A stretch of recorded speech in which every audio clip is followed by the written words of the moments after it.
ప్రభువును రక్షకుడైన యేసుక్రీస్తు వారి శ్రేష్టమైన ఘనమైన నామంలో మరోమారు మీ అందరికీ కూడా వందనాలు శుభాలు తెలియజేస్తూ ఉన్నాము. దేవుని పరిశుద్ధ వాక్య భాగంలో నుండి అపోస్తలుడైన పౌలు ఎఫెసీయులకు రాసినటువంటి పత్రిక 3వ అధ్యాయము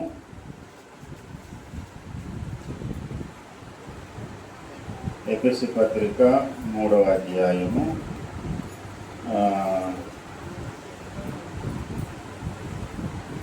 14వ వచనం. ఈ హేతువు చేత పరలోకమందును భూమి మీద ఉన్న ప్రతి కుటుంబము ఏ తండ్రిని బట్టి కుటుంబం అని పిలువబడుచున్నదో ఆ తండ్రి ఎదుట నేను మోకాళ్ళుని, మీరు అంతరంగ పురుషుని యందు శక్తి కలిగి ఆయన ఆత్మను బలపరచుకున్నట్లుగా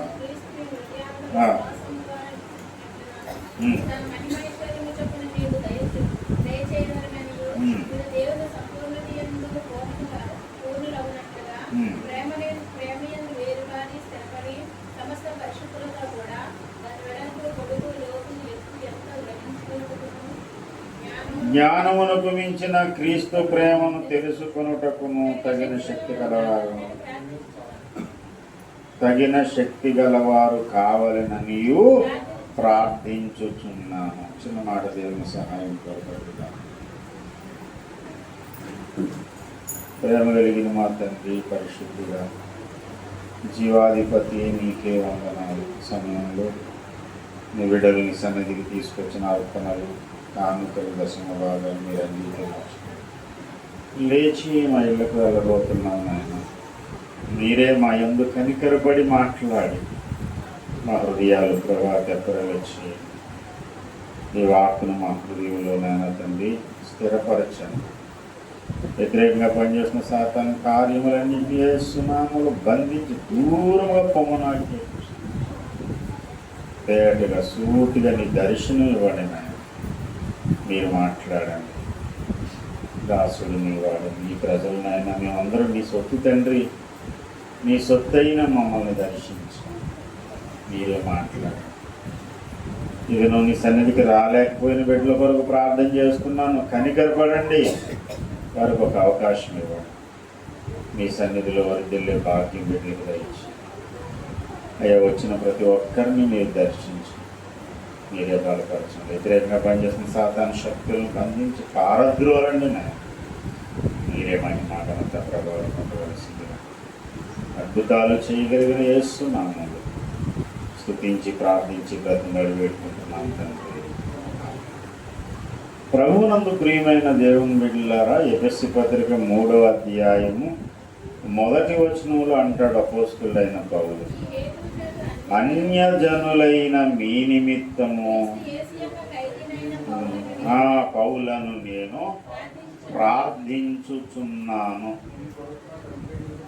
అంటే ప్రార్థిస్తూ ఉన్నాను, మీ కొరకు నేను ప్రార్థిస్తున్నాను. ఎలా ప్రార్థన చేస్తున్నాడంటే, తండ్రి అయిన దేవుని ఎదుట నేను మోకాళ్ళుని. ఏ అంశాలు ప్రార్థిస్తున్నాడో తర్వాత చెప్పాడు. పౌలు ఎవరి కొరకు ప్రార్థన చేస్తున్నాడు, ఏ విధంగా ప్రార్థన చేస్తున్నాడు, ఏ అంశాలు ప్రార్థన చేస్తున్నాడు అనేది సంఘముతో అతడు పంచుకుంటూ వచ్చాడు.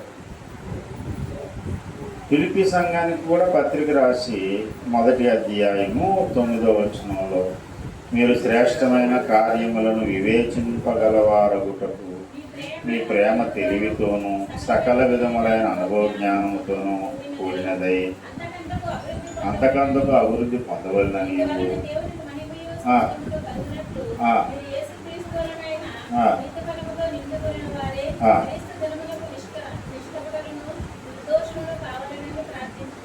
మళ్ళీ వీళ్ళ కోసం కూడా ప్రార్థన చేస్తూ ఉన్నాడు. నేను ప్రార్థన చేస్తూ ఉన్నాను అని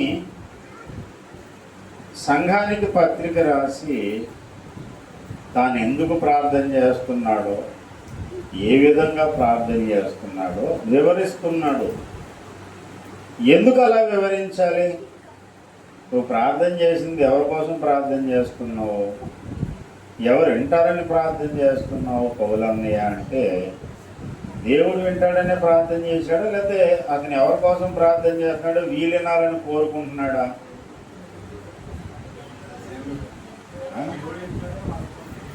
మీకోసం నేను ప్రార్థన చేస్తున్నానండి, ఆ ప్రార్థన జవాబు ఇచ్చేవాడు ఎవరు? దేవుడు. మరి దేవుడికి తెలియాలి కదా, మరి మీకెందుకు చెప్పాలి నేను మరలా? అంటే ఇక్కడ ఏదో ఒక ప్రత్యక్షతను దేవుడు మనకు ఇవ్వాలనుకుంటున్నాడు. భక్తుడు తాను దేవుని ఎదుట తన ఆధ్యాత్మిక పిల్లల కొరకు చేసే ప్రార్థన ఫలించాలి అంటే, ఆ ప్రార్థన ఫుల్ఫిల్మెంట్ అవ్వాలంటే, సంపూర్ణత కావాలి, జరగాలంటే, ఎవరి కోసం అయితే ప్రార్థన చేస్తున్నాడో వాళ్ళ ఇన్వాల్వ్మెంట్ కూడా ఉండాలి. వాళ్ళ యొక్క ప్రయత్నము, వాళ్ళు చేయవలసినటువంటి పని ఏదో వాళ్ళకు కూడా ఉంది. ఇప్పుడు ఆ దృష్టితో, ఆ కోణంలో మనం ముందుకు వెళ్ళొద్దు. కానీ మొదట అపోస్తలుడైన పౌలు నిర్విరామముగా దేవుని పని చేసేటువంటి వాడు.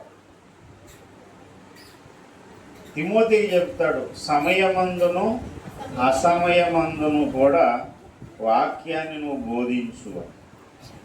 సమయాసమయము, ఇది టైం కాదు, ఈ టైం కాదు, ఇప్పుడేంటి అడుగుతున్నావు, ఈ టైంలో ఏం చెప్పాలని అనవద్దు. వాక్యం చెప్పడానికి నీకు ఏ టైం అయినా పర్వాలేదు, ఏ టైం అయినా సరే చెప్పు నువ్వు అని తిమోతికి చెప్పినోడు పౌలు మరి ఖాళీగా ఉంటాడా? పౌలు భక్తుడికి ఖాళీగా ఉండడం అనే మాటే ఒక బూతి మాట. పౌలు వరకు ఎందుకండి, నా వరకు, నా వ్యక్తిగతంగా పౌలు ఎక్కడ, నేను ఎక్కడ, ఏదో ఒక చిన్న నలిసిలంటూ నేను. నాకే ఖాళీగా ఉండడం అంటే కుదరదు, అది నచ్చని పని. నిర్విరామముగా ప్రయత్నాలు చేసి, ప్రయాణాలు చేసి, ప్రయాసపడేటువంటి పౌలు భక్తుడు తన ప్రార్థన జీవితాన్ని మాత్రం అతడు నిర్లక్ష్యం చేయలేదు. ప్రార్థన జీవితాన్ని ఎప్పుడైతే మనం నిర్లక్ష్యం చేస్తామో, ప్రార్థన జీవితాన్ని ఎప్పుడైతే మనం ప్రక్కన పెడతామో, ఇక మన జీవితంలో అన్నిటినీ మనం కోల్పోయిన వాళ్ళం అవుతాం. సంఘంలో ఉద్యోగం రావాలి, వ్యక్తిగత ఉద్యోగం రావాలి, సత్యాశక్తి కలగాలి, ఇలా ఎన్నో మాటలు మనం అది జరగాలి, ఇది జరగాలి, స్థిరులు కదలని వారిగా ఉండాలి, ఇలా చాలా మాటలు, చాలా ప్రసంగాలు వింటాం. కానీ మన జీవితంలో అవన్నీ కార్యరూపం దాల్చేది ఎప్పుడు అంటే వ్యక్తిగత ఏకాంత ప్రార్థన ద్వారా మాత్రమే. వ్యక్తిగత ఏకాంత ప్రార్థన నిర్లక్ష్యము చేసిన విశ్వాసి ఎన్ని ప్రసంగాలు విన్నా, ఎన్ని మాటలు మాట్లాడినా అవన్నీ కూడా సోది మాటలు తప్ప ఏమీ కాదు. ఈ రోజున దేవుని కొరకు ఏదైనా ఒకటి సాధించి సమాజాన్ని ప్రభావితం చేసిన ఏ భక్తుడి జీవితాన్ని వెతికినా, ఏ భక్తుడి జీవితంలో మనము పరీక్షించినా, ఫలానా ఆయన చాలా ప్రభావితం చేశాడండి, సంఘాన్ని ప్రభావితం చేశాడు, అతని బోధల ద్వారా అనేకులు ప్రభావితం అయ్యారు, అతని యొక్క నడవడిక ద్వారా అనేక మంది దేవునికి దగ్గరయ్యారు అని ఇలా మనం చెప్పుకుంటాం కదా. ఇలా ఎంతమంది గురించి అయితే మనం చెప్పుకుంటున్నాం, వారందరి జీవిత రహస్యము, విజయ రహస్యం ఏంటంటే వ్యక్తిగత ప్రార్థనా జీవితం వాళ్ళు మెయింటైన్ చేశారు. ఏకాంతంగా, వ్యక్తిగతంగా దేవునితో సమయం గడపడానికి ఇష్టం లేనటువంటి వ్యక్తులు ఏనాటికి సంపూర్ణ సిద్ధి పొందలేరు, దేవుణ్ణి సంతోషపరచలేరు. నేను దేవుని సంతోషపరిచే వ్యక్తిని కావాలండి అనుకున్నావా? తప్పకుండా ఏకాంత ప్రార్థన, తండ్రి అయిన దేవుని ఎదుట మోకాళ్ళుని. ఎంత చక్కని మాట అండి. అతడు ఎక్కడ మోకరించాడంటే తండ్రి అయిన దేవుని ఎదుట. తండ్రి అయిన దేవుడు ఎక్కడున్నాడు? ఆయన పరలోక దర్బారులో సింహాసనాసీనుడై 24 పెద్దల మధ్యలో 6 సెరాపులు, 4 కెరూబులు, ఆరేసి రెక్కలతో ఎగురుతున్నటువంటి కెరూబులు, సింహాసనాన్ని మోస్తున్నటువంటి కెరూబులు, దేవుని స్తుతిస్తున్న సెరాపులు, సింహాసనం చుట్టూ ఉన్నటువంటి 24 సింహాసనాలు, అగ్నితో మండుచున్న అగ్ని పర్వతము. అక్కడ ఉన్నాడా దేవుడు అంటే అక్కడే ఉన్నాడు. మరి ఎక్కడ మోకాళ్ళు వేసాడైనా అంటే దేవుని ఎదుట మోకాళ్ళు వేసాడు అంటున్నాడు. అంటే తాను మోకాళ్ళు వేసిన చోటు ఏ చోటు అని అంటే పరలోక దర్బారు కాదు, భూమి మీదే మోకాళ్ళు వేస్తున్నాడు. కానీ భూమి మీద మోకాళ్ళు ఉన్నటువంటి భక్తుడికి ఏ అనుభవం ఉందంటే నా ముందు దేవుడు ఉన్నాడు, నేను మనుషుల ముందు లేను, గదిలో లేను, సాక్షాత్తు జీవాధిపతి అయిన దేవుడు నా ముందు ఉన్నాడు, నేను ఆయన ముందున్నాను, ఆయన ఎదుట నేను మోకాళ్ళు ఉన్నాను.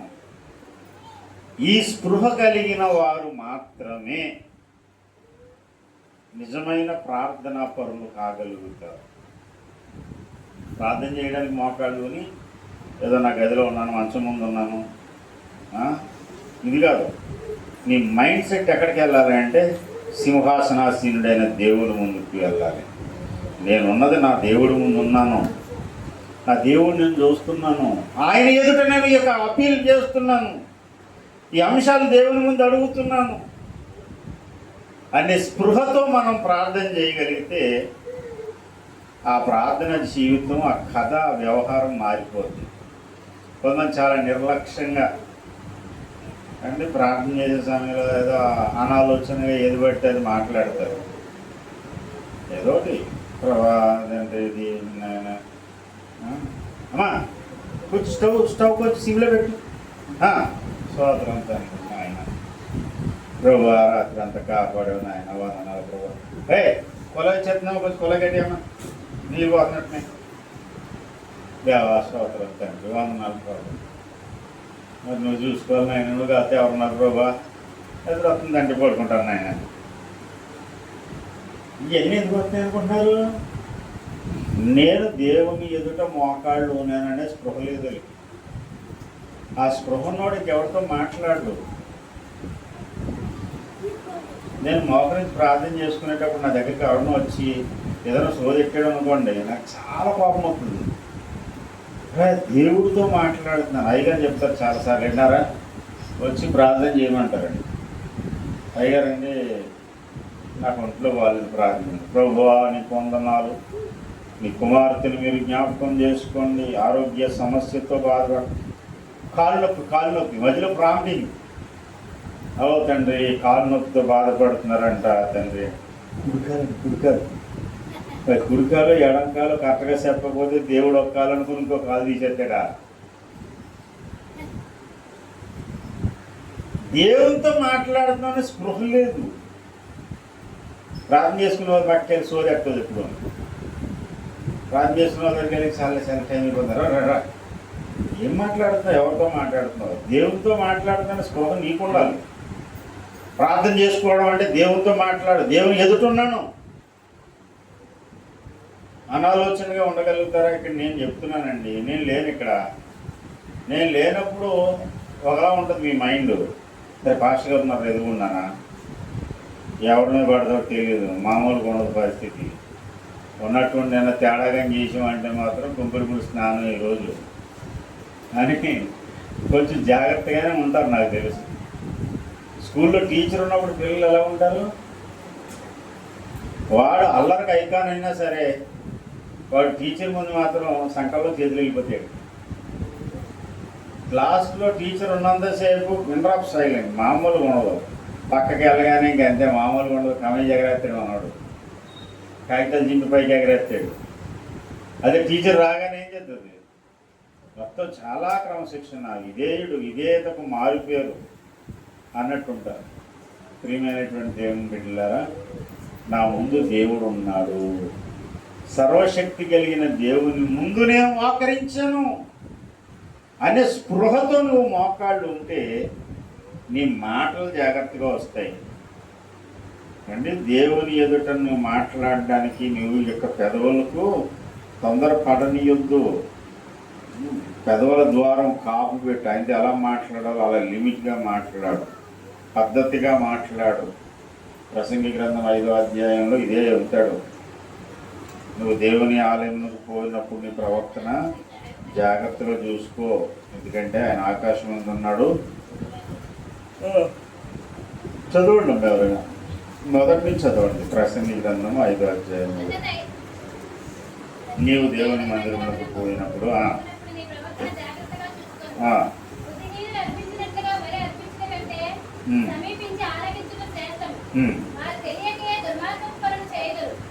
నీవు దేవుని సన్నిధిని అనాలోచనగా పలుకుటకు నీ హృదయమును త్వరపడనీయక.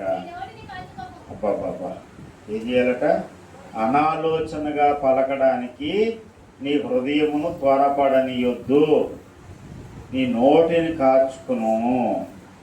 దేవుడు ఆకాశమందు ఉన్నాడు, నువ్వు భూమి మీద ఉన్నావు. నీ మాటలు ఎలా ఉండాలి?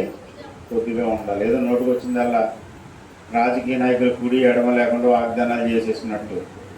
వాగ్దానాలు చేసే గుర్తొస్తుంది వీళ్ళకి ఖజానా లేదని. ఖజానా లేదన్న సంగతి వాగ్దానం చేయకముందు ఎందుకు గుర్తు లేదంటే గుర్తు లేక కాదు, ఇదో టెక్నిక్. ముందే వాళ్ళకి ఆ మాట చెప్పారనుకోండి. ఎలక్షన్ మూమెంట్లో ఒక ఆయన వచ్చాడు పాంప్లెట్ పెట్టుకుని 9 హామీలని. పాస్టర్ గారు మర్చిపోకండి, గాలి లేకపోతే బతకలేరు, ఫ్యాన్ లేకపోతే ఉండలేరు. 9. నేను అన్నాను, సార్ ఎక్కడేంటి డబ్బులు ఎక్కడో లేదు సార్, మీ 9 హామీలు డబ్బులు ఉన్నాయా మీ దగ్గర అనగానే తర్వాత కాసేపటికి సైకిల్ మీద వచ్చారు. సైకిల్ మీద వచ్చిన వాళ్ళు చెప్తారు, వాళ్ళు నాకు తెలిసిన వాళ్ళు, ఇల్లు నాకు తెలిసిన వాళ్ళే. నేను అన్నాను, సార్ ఎందుకు సార్ జనాలు మోసం చేస్తారు? మీరు 6 హామీలు ఇవ్వడానికి మీ దగ్గర డబ్బులు ఉన్నాయా? ఎందుకు సార్ లేనుకునే? ఆ వాగ్దానాలు చేసిన వాళ్ళది తప్పు కాదు, నాకు తెలిసి ప్రజలదే తప్పు. ఎందుకు తెలుసా? అలా వాగ్దానాలు ఎవరు చేస్తే వాడికి ఓటేస్తారు. వాగ్దానం చేయకుండా యథార్థంగా నిలబడి మీకు మంచి ఎడ్యుకేషన్ ఇస్తాను, మెడిసిన్ కరెక్ట్గా మీకు అందేలా చేస్తాను, మీకు ఏ పథకాలు ఉండవు, ఉన్న పథకాలన్నీ తీసేస్తానండి, వేస్తారా ఓటు ఎవడానన్నా? ఇప్పుడు కొత్త రాజకీయ పార్టీ కూడా పెట్టి రోజుకి తాగడానికి ఒక ఎంత ఎంత లిమిట్ 90లో 90 రోజు 90 తాగలరా? ఎక్కువ తాగుతారా?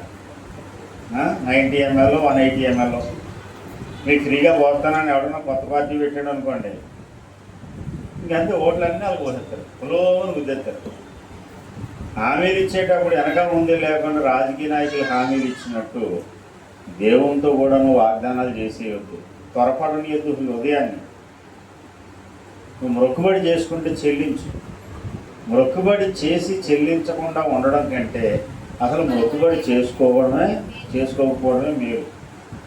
యాకోబు గారికి ఉత్సాహం ఎక్కువైపోయింది. ప్రభా, ఇదిగో నేను వెళ్ళే దేవుడు ఆల్రెడీ చెప్పాడు, నువ్వు వెళ్ళే ప్రతి చోటకు వచ్చి నేను దీవింతానరా, మళ్ళీ నేను ఇక్కడ తీసుకొస్తానని చెప్తే, అవునైనా ఇదిగో నేను వెళ్ళే ప్రతి చోటకి నువ్వు వచ్చి నాకు ఆహారం ఇచ్చి తినడానికి, కట్టుకోవడానికి బట్టలు ఇచ్చి, ఏ లోటు లేకుండా నన్ను చేస్తే ఈ స్థలం నీకు ఆలయం అయిపోతుంది. ఈ బేతేలు ఇది ఒకప్పుడు లూజు, ఈ లూజుని నేను బేతేలుగా దేవమందిరంగా దేవుని ఆలయంగా మార్చేస్తాను అని పెద్ద పెద్ద మాటలు మాట్లాడేశాడు. తీరా వచ్చిన తర్వాత బేతేలను వదిలేసి షెకెము పోయాడు. షెకెంకి ఎవడెళ్ళమన్నాడు? ఏంటి? బేతేలుకి రావాలి అన్నమాట ప్రకారం గుడి కట్టాలి. చాలామంది అదే వాగ్దానాలు చేసేస్తారు, దేవుని సన్నిధిలో ఏదో ఒకటి పలికేస్తారు, తీరా తర్వాత ఆ సంగతి మర్చిపోతారు. కానీ నువ్వు మర్చిపోయినంత ఈజీగా దేవుడు మర్చిపోడు. దేవుడు తానిచ్చిన మాట మర్చిపోడు. నువ్వు పలికినటువంటి ఏ ప్రమాణం అయితే నువ్వు చేసుకున్నావో, ఏ మొక్కుబడైతే నువ్వు దేవునితో చేసుకున్నావో అది మర్చిపోడు. 31st నైట్ ఎంతంత పెద్ద పెద్ద వాగ్దానాలు చేసేస్తారో. కొంతమంది ఏం చెప్తారు తెలుసా, ఈ సంవత్సరంలో 3 సార్లు బైబిల్ కంప్లీట్ చేస్తాను. 3 సార్లు నువ్వు అనాలోచనగా పలికేసావు. ఎవరి ఎదుట పలికావు? అక్కడ పాస్టర్ గారు అనుకున్నావు, దేవుని ఎదుట పలికావు. నేను దేవుని మీద మాట్లాడుతాను, దేవునితో మాట్లాడుతాను, ఈ వాగ్దానం, ఈ నిర్ణయం, ఈ యొక్క మొక్కుబడి దేవునికి చేస్తున్నాను అనే స్పృహ లేకుండా నువ్వు మాట్లాడితే అది దేవుడు పట్టుకుంటాడు. యాకోబు జీవితంలో అదే జరిగింది. దాని ద్వారా కూతురు అన్యాయం అయిపోయింది, కొడుకులు నరహంతకులు అయిపోయారు, ప్రాణభయంతో పారిపోయి మరలా ఎత్తుక్కుంటూ మళ్ళీ లూజుకు వచ్చాడు. ప్రియమైనటువంటి దేవుని బిడ్డలారా, ఈరోజు మన జీవితాల్లో ప్రార్థనకై మోకరించినప్పుడు ఏదో ఒకటి మాట్లాడడానికి తొందరపడకండి. మోకరించిన తర్వాత దేవుని ముందున్నాను నేను అనే స్పృహ నీకు ఉండాలి. అపొస్తలుడైన పౌలు అంటాడు, నీ కొరకు నేను ప్రార్థన చేస్తున్నాను. తన కొరకు తాను చేసుకోవాలి, ఇతరుల కొరకు కూడా ప్రార్థన చేయాలి. ఇలా ఇతరుల కొరకు ప్రార్థన చేస్తూ తన కొరకు తాను ప్రార్థన చేసుకుంటూ తన ప్రార్థన జీవితాన్ని ఎవడు బలపరుచుకుంటాడో, ప్రార్థన యందు తన్ను తాను ఎవడు కట్టుకోగలుగుతాడో అప్పుడు స్టార్ట్ అవుతుంది అసలు సిసలైనటువంటి పోరాటం, అసలు సిసలైన విజయాలు. నీ జీవితంలో సారవంతమైన వ్యక్తిగా నువ్వు మారాలంటే, నీలో సువాసన బయటికి వెదజల్లాలంటే అది ఈజీగా జరిగిపోయే పని కాదు. క్రైస్తవుడు అంటే టీపొడి అంటోడు అన్నాడు, తేయాకు లాంటి వాడు అన్నాడు ఒక భక్తుడు. టీపొడి తీసుకొచ్చి అది చూస్తే దాని రంగు బాగోదు, దాని రుచి బాగోదు, దాని వాసన ఏముండదు. రంగు, రుచి, చిక్కదనం 3 రోజెస్ తెచ్చాం. ఏది కనపడదు అందులో. దాని రంగు చూస్తేనేమో నల్లగా ఉంది, వాసన చూస్తే ఏముండదు, పోలు నోట్లేట్ ఉండి ఏది ఉండదు. ఇదేటండి. కానీ దాని రంగు, రుచి, చిక్కదనం ఎప్పుడు బయటపడుతుంది అంటే నీళ్ళల్లో వేసి మరిగించినప్పుడు. నీవు కూడా నీ భక్తి సారాంశం ఎప్పుడు కనపడుతుంది అంటే మోకాళ్ళ ప్రార్థనలో నలిగిపోయినప్పుడు.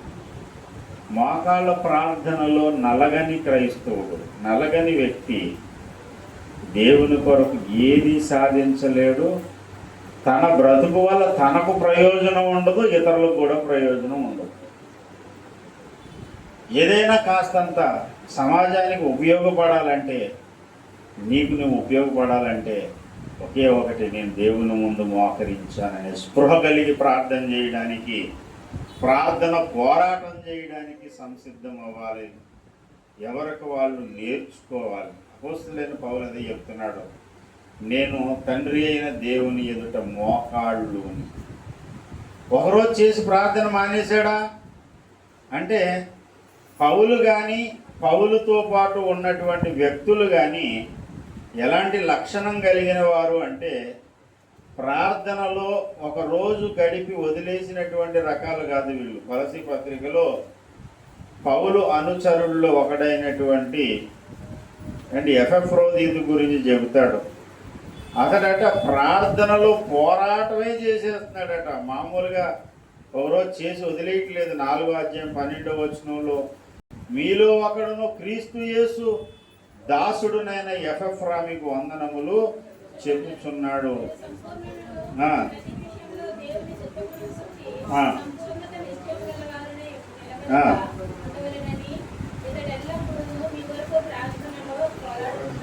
ఎల్లప్పుడూ ప్రార్థనలో ఎపఫ్రా అనేటువంటి దైవజనుడు పోరాటం చేస్తున్నాడట.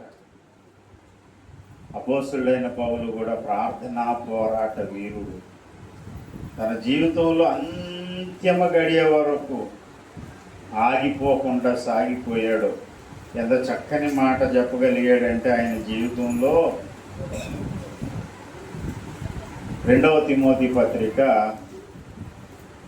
4వ అధ్యాయము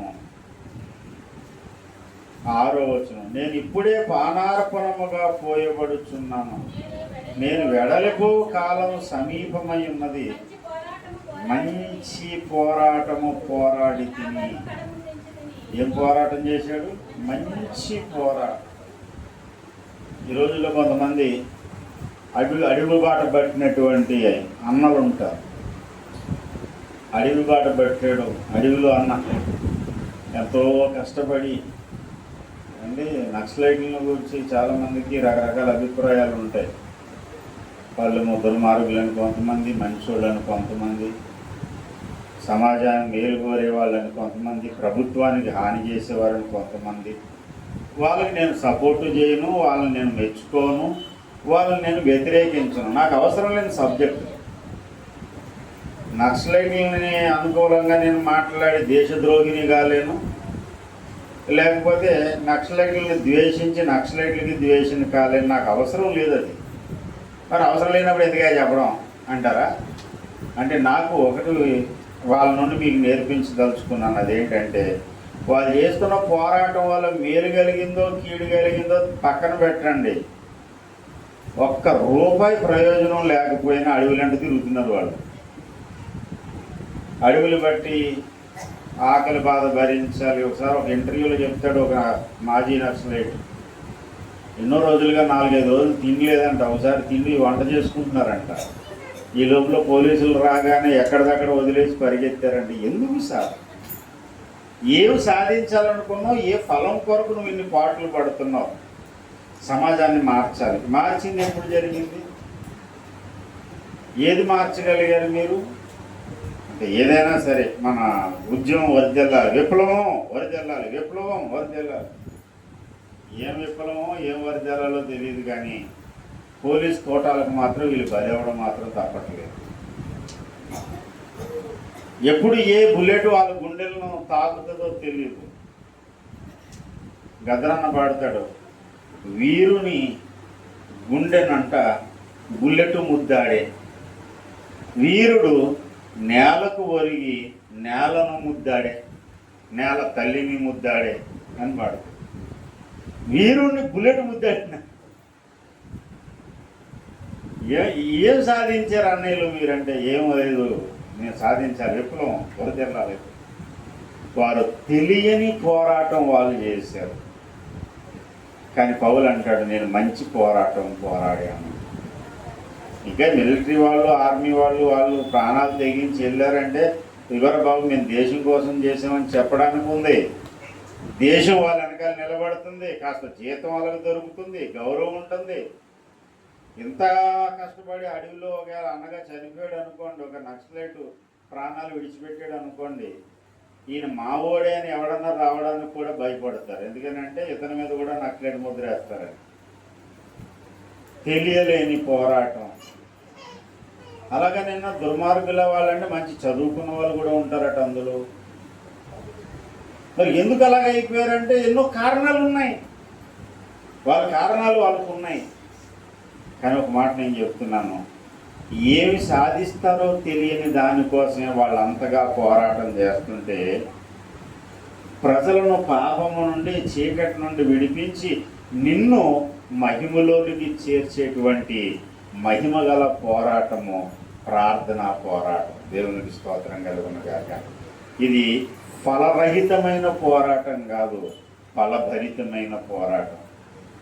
పాకిస్తాన్ నుంచి కొంతమంది ఉగ్రవాదులు వస్తారు, చిన్నతనంలోనే జిహాద్ అనుకుంటూ బయలుదేరుతారు. ఏం సాధించవురా అంటే చిన్న చిన్న పిల్లలు పెద్దోళ్ళని కూడా చూడకుండా అందరూ చచ్చిపోవడానికి ప్రజలు తిరిగే చోట బాంబులు పెట్టారు. ఎందుకు?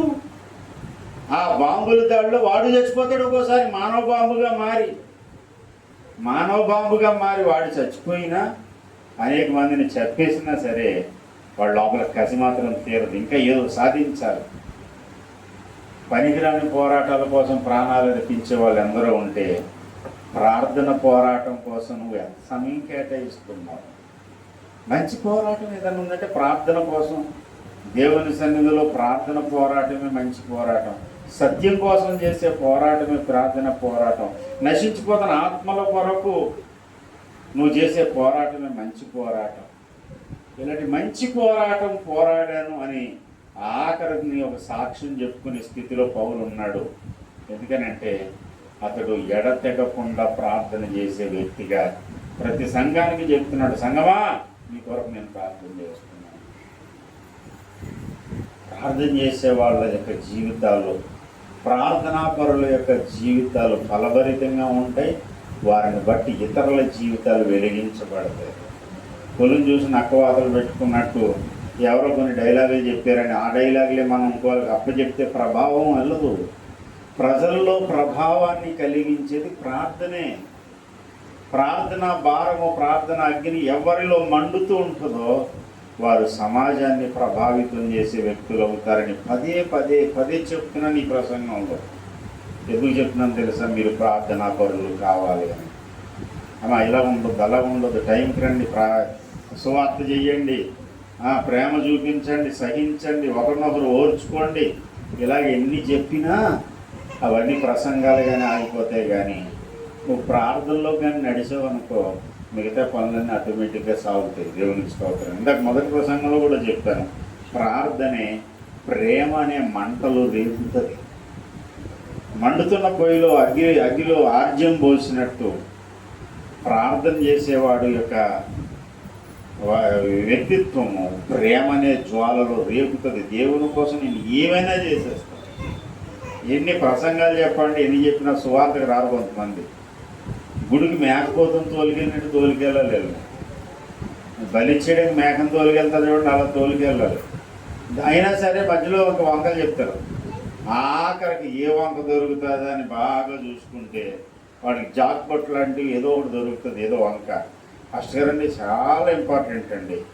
ఏంటంటే రేపు పొద్దున్న నాకు జ్వరం వస్తుందండి, రేపు పొద్దున్న నీకు జ్వరం వస్తుందని వంక దొరుకుతుంది, ఇంకేం దొరకదు ఇంక లాస్ట్కి. ప్రియమైన దేవుని బిడ్డలారా, నువ్వు ప్రార్థన చేసి చూడు, ఎడతెక్కకుండా నశించిపోతున్న ఆత్మల కొరకు కన్నీరు కాదు చూడు. ఫస్ట్ గారు సువార్త ఇంకా అనౌన్స్మెంట్ చేయలేదు, నా పేరు రాయండి, నువ్వు తొందరగా నేను కూడా వస్తాను. స్త్రీల సువార్త ఎప్పుడు జరుగుతుందమ్మా? కొంతమంది స్త్రీల సువార్త ఎప్పుడు చేస్తారంటే అంటే అవకాశం ఉంటే చేస్తారు. పెళ్ళిళ్ళు తగలకూడదు అప్పుడు, పేరెంటాలు రాకూడదు అప్పుడు, అంటే కడుపు నొప్పి రాకూడదు, కన్నొప్పి రాకూడదు. గట్టి పళ్ళు పీకించేసుకుని సువార్త చెప్పింది గంగరాజమ్మ గారు. మనకి ఏమిటండి ఎంత అడ్డు ఎక్కడ ఉందండి? అంత పళ్ళు పీకించుకుంటే కానీ సువార్తకి వెళ్ళొద్దనే భర్తలు ఉన్నారా మీకు? వెళ్ళలేని ఎండ ఎక్కువగా ఉంది, వర్షం ఉంది. వర్షం అంటే ఏమన్నా మొక్కలు కానీ మలిచిపోతారో నాకు తెలియగలుగుతాను. ఎక్కడ ఉన్నారో ఎక్కడ ఏం చేశారో నాకు తెలియదు. మన సంఘంలో ఉన్న వాళ్ళు ఎలా ఉండాలంటే తెగింపు కలిగిన వాళ్ళుగా ఉండాలి. వర్షం వస్తే రాని సార్, తడుస్తాం అంతే, గొడి వేసుకుని వెళ్తాం. సార్ ఫస్ట్ నుండి వాతావరణం బాగాలేదు, సువార్త ఎలాగంటే అంటాడు ఒక ఆయన. ఎలాగంటే అలాగే తుఫాను అంటే కదండి, రేపు తుఫాను ఏమైంది? తుఫాన్లో ఉన్న వాళ్ళు పొట్లాలు పంచి పెట్టడానికి రావట్లేదు, జనాలు సహాయం చేయడానికి రావట్లేదు, వాళ్ళకి ఏమనుకోండి మనం. అలా కాదండి, సువార్త చెప్పడానికి అనుకూలంగా ఏమనుకూలం అదే అనుకూలం. బాగా తుఫాను వచ్చి ఎవరింటికాడ ఉంటే వాళ్ళ ఇంటికి చెప్తాం, గొడవలేని పని. అదే సార్ అంటే అవును అంతే. ఆ తెగింపు మంట ఉండాలి. ఎప్పుడొద్దు తెలుసా? ఎడతెక్కకుండా కన్నీరు గాడిచి ప్రార్థన చేసి చూడు, ప్రకృతి నీకు లోబడుతుంది, ప్రకృతికి నువ్వు భయపడవు. ఎండంటే బాబు ఎంత ఎండ, ఎంత గాలిపండి, గాలిపో ఎండ, ఎండ కొండ ఏదన్నా సరే నీకు అండగా మారిపోవాలంటే. దేవునికి స్తోత్రం. పాత పాడుతుంది, ఎండ కొండ, అండ నీ ఎండ, దేవుడు నీ కొండ. ఆయన నాకు ఉన్నగా ఎండ నన్ను ఏం చేయదు, కొండ నన్ను ఏం చేయదు. ప్రియమైన దేవుని బిడ్డలారా, ప్రతి ఒక్కరూ ప్రార్థన దిగలు పట్టుకోండి, ప్రార్థన పోరాటం కలిగి ఉండండి.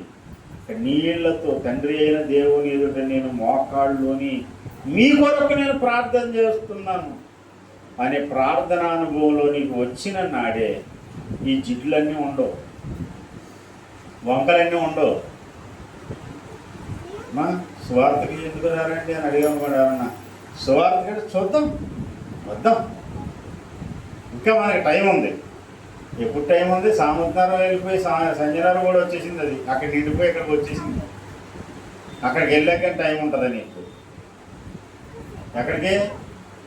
సీరియల్ ఆఫీస్ దగ్గరికి. సీరియల్ ఆఫీస్ దగ్గరికి వెళ్ళాక నీకు టైం దొరకదు. ఇంకా అక్కడికి వెళ్ళి పరదేశకి వెళ్ళిపోయి అక్కడ కూర్చోవడమే. ఇంకా సీరియల్ ఆఫీస్ అంటే సమాధులతోటికి వెళ్ళిన తర్వాత నువ్వు చేసేది ఏమీ లేదు, బ్రతుకుంటాడుగా చేయాలి. ఏం చేసినా రోషం కలిగి దేవుని కొరకు బ్రతకవలసిన సమయంలో మేనమేషాలు లెక్కెట్టుకుంటూ కాలయాపన చేసుకుంటూ విలువైన సమయాన్ని పోగొట్టుకున్న తర్వాత నీకు అవకాశాలు వస్తాయనుకుంటున్నావు, అవకాశాలు చేజారిపోతాయి. అవకాశాలు చేజారిపోకముందే మోకాళ్ళుని ప్రార్థన చేయడం మొదలుపెట్టు.